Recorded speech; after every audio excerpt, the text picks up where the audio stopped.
As most of y'all may know, yesterday was the first day of the NBA Cup, and the games were definitely interesting to say the least, for many different reasons. The Suns beat the Jazz as expected. I thought the Hornets were going to take advantage of the Magic not having Paolo, but clearly I was wrong. The Knicks beat the Sixers, which wasn't too shocking even though it was Embiid's debut game. I kind of figured he was going to come out rusty, and that he did, scoring only 13 points, shooting 18% from the field and 20% from three. Not to mention that 8 of his 13 came from the free throw line. The Blazers beating the Timberwolves was probably the biggest upset of the night, having 7 players in double-digit figures for scoring and shooting 56% as a team from three. Meanwhile, in Milwaukee,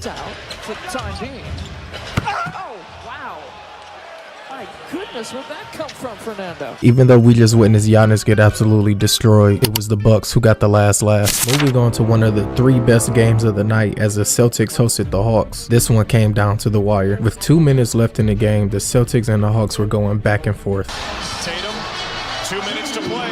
White's 3 is good! Oh, yeah, Johnson's right shoe is off. Brown for 3. Yes! Coming up on less than a minute left in the game, Larry Nance will hit this clutch 3 to bring the game within 1. Got the rebound. Nance for 3.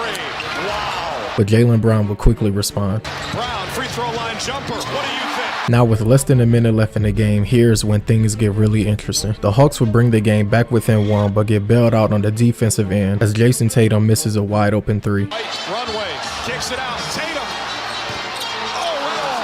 With the shot clock turned off, now it's the Hawks' turn to steal this game. Who spins into the lane, can't score.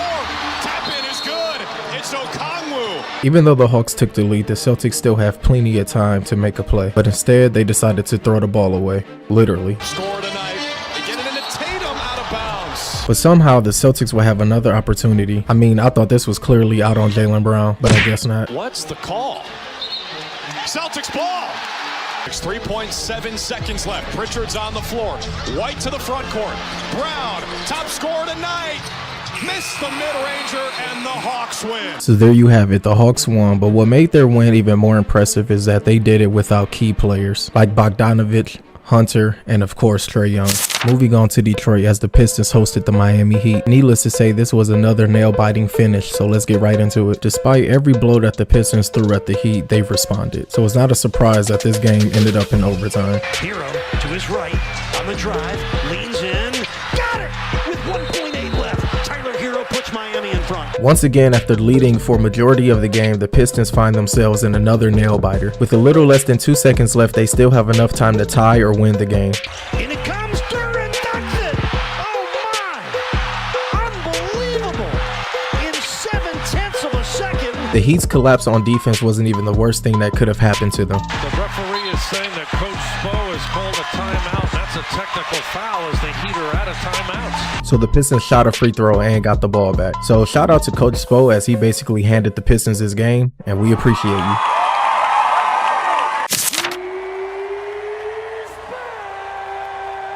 Now for the game of the night, Klay Thompson returning to the Bay to take on his former team, the Golden State Warriors. And you could tell based on Klay's emotion after every made 3, he really wanted this game, and Klay got straight to business. In the triple guard. In the corner, he's got Klay. A fake, a fire, and a triple. Gafford outside, Thompson a 3, another one! I think we all knew Curry was not going to allow Klay to come in here and steal the show. But after Klay hit the shimmy earlier in the game and hit this big time 3 late in the 4th, it was time for Curry to start cooking. Curry to kind of take over a little bit. To make it a 1-point game. Doncic.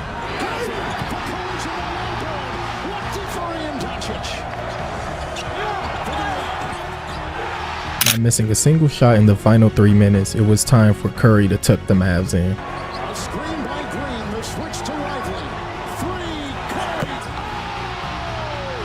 Curry. You could tell that this game meant a lot to Curry as well. I mean, I've never seen him celebrate this hard. But we still had a game on our hands, and it all came down to this final shot by Luka.